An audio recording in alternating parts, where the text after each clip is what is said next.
오늘 우리에게 주시는 하나님의 말씀은 로마서 8장 15절에서 17절의 말씀 제가 봉독하겠습니다. 너희는 다시 무소하는 종의 영을 받지 아니하고 양자의 영을 받았으므로 우리가 아빠 아버지라고 부르짖느니라. 성령이 친히 우리의 영과 더불어 우리가 하나님의 자녀인 것을 증언하시나니 자녀이면 또한 상속자 곧 하나님의 상속자요 그리스도와 함께한 상속자니 우리가 그와 함께 영광을 받기 위하여 고난도 함께 받아야 할 것이니라. 아멘. 기도하겠습니다. 하나님 아버지 감사를 드립니다. 늘 우리의 마음 가운데 주님을 바라보게 하여 주시옵시고 또한 주님의 그 삶을 우리가 살아갈 수 있도록 도와주심을 너무나도 감사드립니다. 우리가 온전히 하나님을 바라보지 못하고 또한 하나님과 함께 못하는 삶을 살아가고 있을지라도 하나님께서 우리의 삶 가운데 늘 주인이 되어 주시옵시고 또한 하나님의 은혜 안에 살아갈 수 있는 귀한 하나님의 자녀들이 되게 도와주시옵소서. 코로나19로 말미암아 힘들고 어려운 시기를 보내고 있습니다. 이럴 때일수록 더욱더 하나님을 생각하게 하여 주시옵시고 또한 하나님 앞에 온전하게 드려질 수 있는 저희들이 되게 인도하여 주시옵소서. 또한 말씀을 듣습니다. 말씀 가운데 하나님의 그 뜻이 무엇인지 깨달아 알 수 있는 귀한 시간이 되게 하여 주시옵시고 또한 그 말씀대로 살아 이겨 나아갈 수 있는 믿음의 자녀들이 되게 도와주시옵소서. 함께하여 주실 줄 믿사오며 우리를 권하신 예수님의 이름으로 기도드리옵나이다. 아멘. 코로나19로 말미암아 가정에서 온라인 예배로 드리시는 모든 가족 위에 또한 하나님의 가정 위에 하나님의 은혜와 보호하심이 함께하기를 간절히 소망합니다. 우리가 이 시간 함께 얼굴은 대하지 못하고 있습니다. 우리가 함께 하지는 못하고 있지만 서로 마음속으로 우리가 인사했으면 좋겠습니다. 이 시간 우리가 힘들고 어려운 시기를 잘 이겨나갑시다라고 마음속으로 서로를 위해서 우리가 격려하는 시간을 잠깐 갖겠습니다. 힘들고 어려운 시기를 잘 이겨나가십시오.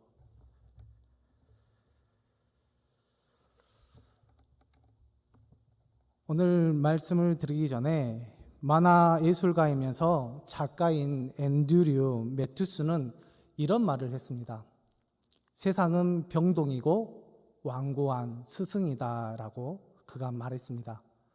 왜 그가 세상은 병동이고 완고한 스승이다라고 그가 이야기했을까요?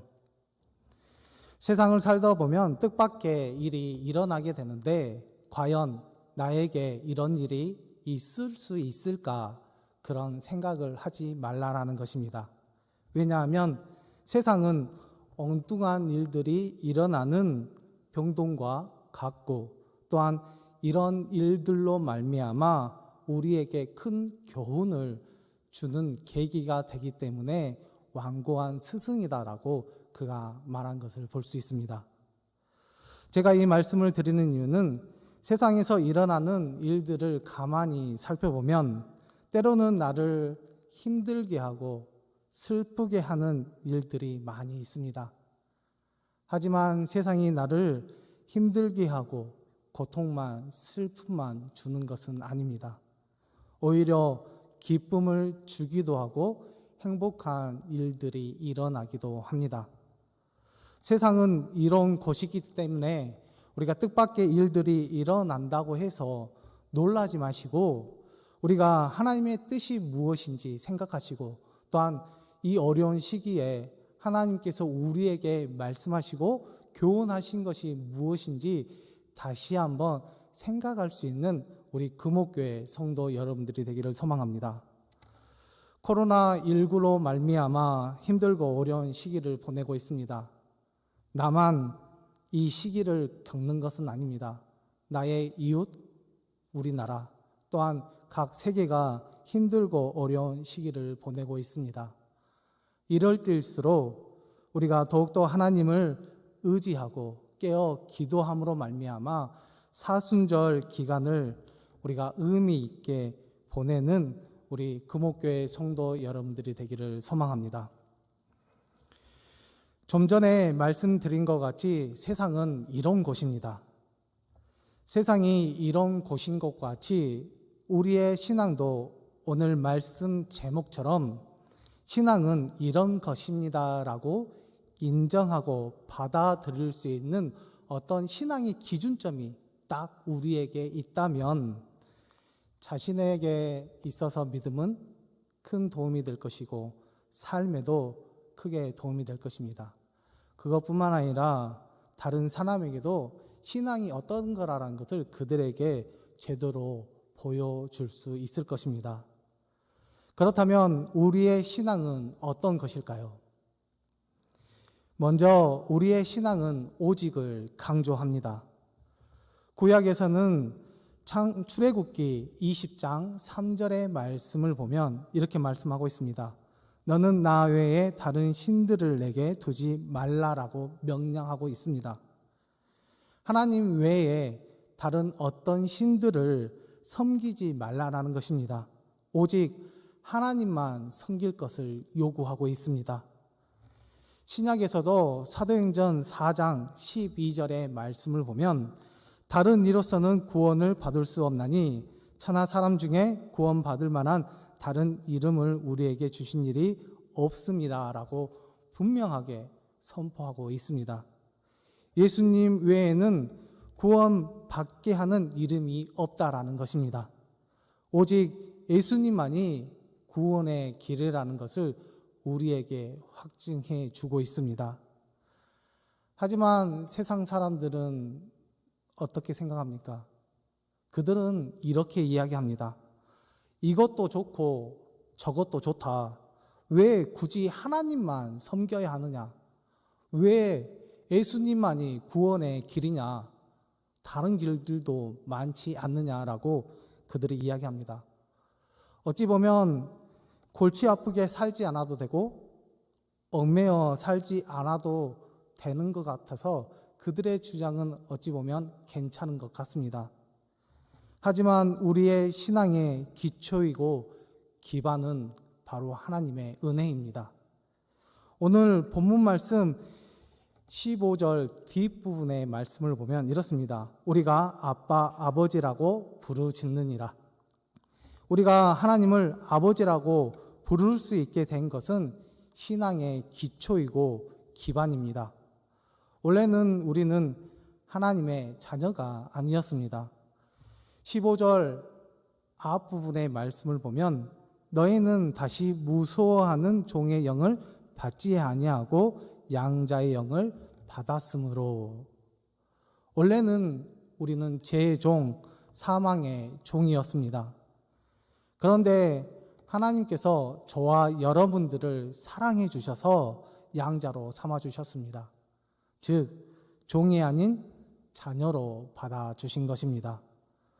자격 없는 자에게 자격을 부여하신 엄청난 일을 하나님께서 우리에게 해 주셨습니다. 하나님께서는 이 일을 위해 하나뿐인 독생자 예수님을 이 땅에 보내주셔서 우리에게 말씀을 듣게 하셨고 또한 자신의 목숨을 아끼지 않고 십자가에 달려 돌아가게 하셨습니다. 이 일을 위해 성령의 역사하심과 또한 증언하시고 엄청난 수고가 있었습니다. 세상에 그 어떤 신이 아들을 희생하면서 인간을 구원했습니까? 세상에 그 어떤 자가 목숨을 버리면서 인간을 구원했습니까? 세상에 그 어떤 존재가 구원을 보증해 주었습니까? 아무도 없습니다. 많은 이단들이 자기들의 교주를 하나님이라고, 재림주 예수라고, 보혜사 성령이라고 그들이 주장합니다. 어떤 교주가 아들을 희생하면서 인간을 사랑했습니까? 다 자기들 재산의 증식을 위해 어리석은 사람들을 이용했을 뿐입니다. 또한 어떤 교주가 자기의 생명을 드리면서 인간을 구원했습니까? 다 자기들 세력을 확장하기 위해서 어리숙한 사람들을 희생을 강요했습니다. 어떤 교주가 인간의 구원을 보증하고 확증했습니까? 다 자기들 말도 안 되는 거짓말로 많은 사람들을 현혹했을 뿐입니다. 신앙은 이런 것입니다. 오직일 수밖에 없습니다. 세상을 창조하시고 운행하시고 또한 이 모든 것을 운행하시고 또한 이끄시는 분은 바로 오직 하나님 한 분밖에 없다라는 것입니다. 그것뿐만 아니라 죄인들을 구원하기 위해 자신의 목숨을 내어놓으신 분은 오직 예수님 뿐입니다. 그렇기 때문에 구원받았다는 확신과 기쁨이 있으면 오직은 당연한 것입니다. 엉뚱한 소리를 하는 세상과 불신자들을 향해 우리는 이렇게 외쳐야 할 것입니다. 아무것도 모르면서 왜 떠드냐고. 신앙은 오직일 수밖에 없다라는 그 진실에 우리가 늘 감사하고 담대하게 살아갈 수 있는 우리 금옥교회 성도 여러분들이 되기를 소망합니다. 또한 신앙은 땀과 피를 요구합니다. 땀과 피는 수고와 희생입니다. 수고와 희생은 자발적일 때는 헌신이라고 하고 타의에 의한 것이면 고난이라고 할 수 있습니다. 17절의 말씀을 보면 자녀이면 또한 상속자 곧 하나님의 상속자요 그리스도와 함께한 상속자니 우리가 그와 함께 영광을 받기 위하여 고난도 함께 받아야 할 것이니라.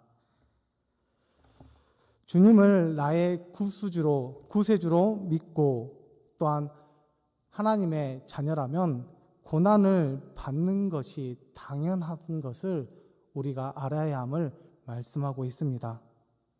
그렇다면 하나님께서 하나님의 자녀들에게 예수님과 관련된 요구들이 있습니다.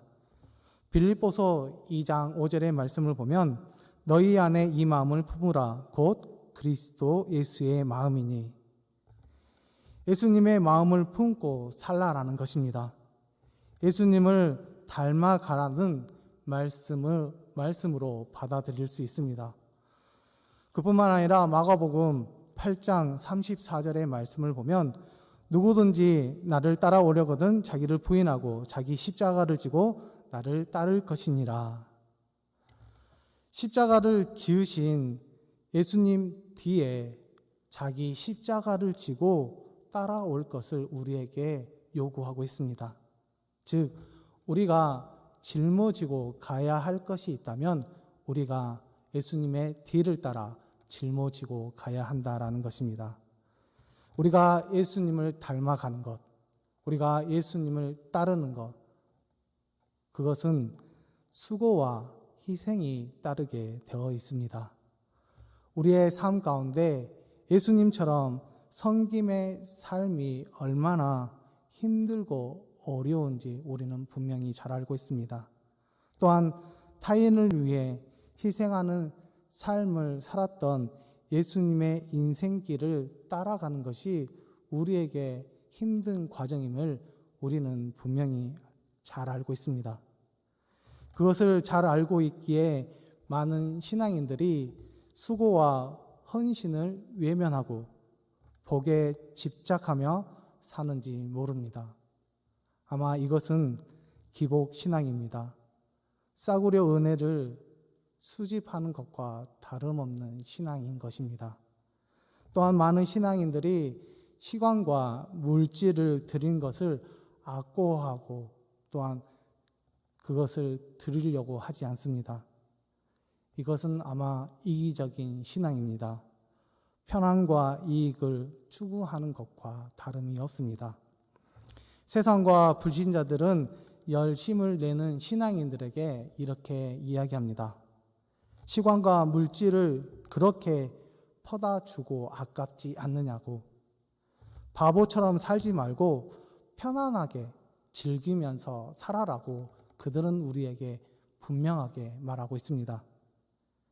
예수님을 닮아가는 즐거움과 예수님을 따라가는 기쁨이 얼마나 소중하고 또한 그것이 얼마나 기쁜 줄을 아는 사람은 그들이 어떤 말을 해도 그냥 웃을 수밖에 없을 것입니다.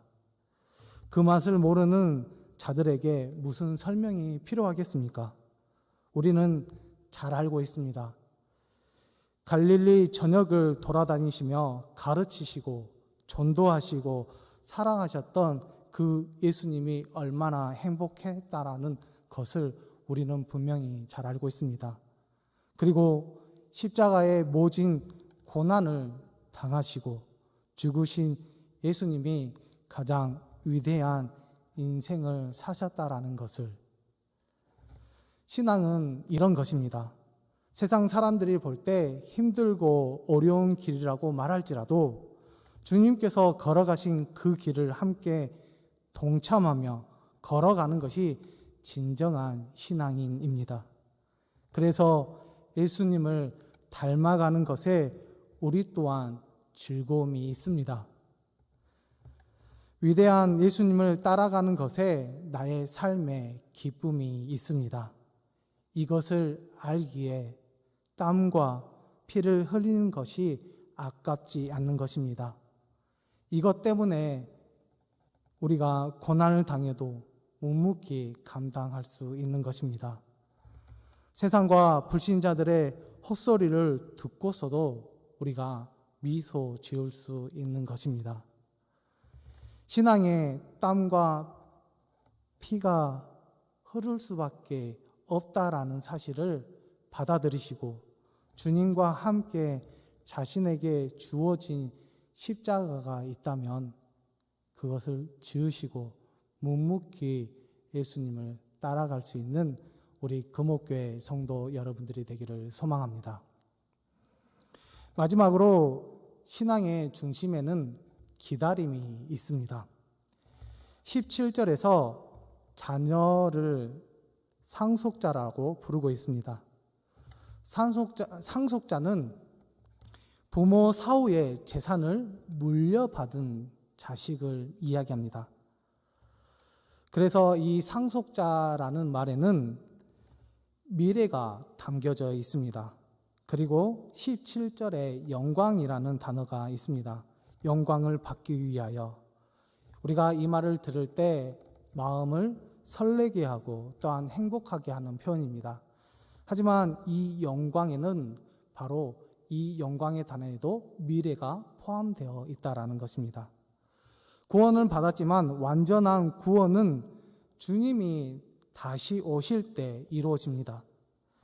영광을 조금 누릴 수도 있지만 완전하게 영광을 누릴 수 있는 것은 바로 하나님의 나라에서 받을 수 있는 것입니다. 우리는 예수님의 초림과 재림 사이에 살고 있습니다. 초림과 재림 사이는 기다림의 시간입니다. 초림하신 예수님을 믿고 구원받은 자가 되어 재림하실 예수님을 기다리는 것입니다. 우리가 잘 알고 있는 아람어 마라나타라는 단어가 있습니다. 고린도전서 16장 22절에 우리 주여 오시옵소서, 요한계시록 22장 20절 말씀에서도 주 예수여 오시옵소서라고 말하고 있습니다. 다시 오실 예수님을 기다리며 예수님을 맞이할 것을 고백하고 있는 것을 보게 됩니다. 신앙인의 기다림은 막연한 기다림이 아니라 확실한 기다림입니다. 그래서 기도의 응답이 있을 때까지 기다립니다. 또한 하나님의 때를 기다립니다. 재림의 때를 기다립니다. 모두 하나님께서 하시는 확실한 일이기 때문에 기다리는 것입니다. 혹시 기다리는 시간에 답답할 수 있습니다. 또한 우리가 고난의 길, 슬픔의 길, 어려움의 길을 걸어갈 수도 있습니다. 하지만 우리는 끝까지 참아야 합니다. 왜냐하면 포기할 수 없는 확실한 기다림이 있기 때문입니다. 때로는 세상 사람들과 불신자들이 비웃고 조롱하기도 합니다. 무엇을 그렇게 기다리고 있느냐라고. 기다리는 시간에 무엇이라도 하는 것이 낫지 않느냐라고. 우리는 그들에게 남 걱정하지 말고 본인이나 잘하세요라고 우리가 분명하게 말해야 합니다. 우리 하나님은 신실하시고 밤낮 주무시지 않으시고 지금도 역사하시는 하나님이십니다. 그런 하나님의 몸된 자녀들이 주님을 기다리는 것은 절대 헛된 일이 아닙니다. 우리가 기다리는 동안 우리가 할 수 있는 일들, 주의 사명을 감당하기 위해 최선을 다하고 기다린다면 하나님의 영광이 우리의 삶 가운데 임하게 되는 줄 믿습니다. 신앙은 바로 이런 것입니다. 바로 기다림 속에 사는 것입니다. 하나님께서 그리신 그림 조그만 부분만 보는 것이 아니라 우리가 전체적인 그림을 보아야만이 우리가 끝까지 기다릴 수 있습니다. 우리의 중심에 이 기다릴 수 있는 그 신앙을 우리가 인내하고 소망을 키워 끝까지 하나님 앞에 나아갈 수 있는 우리 금옥교회 성도 여러분들이 되기를 소망합니다. 세상이 힘들고 어려운 시기를 보내고 있습니다. 그것이 우리에게 놀랄 일은 아니랍니다. 왜냐하면 그런 일들이 있을 거라고 분명하게 우리에게 말씀으로 가르쳐 주셨기 때문에 세상은 이런 것임을 우리가 인정하고 또한 받아들이고 그것 가운데 하나님의 뜻이 무엇인지 찾는 것이 가장 중요한 것 같습니다.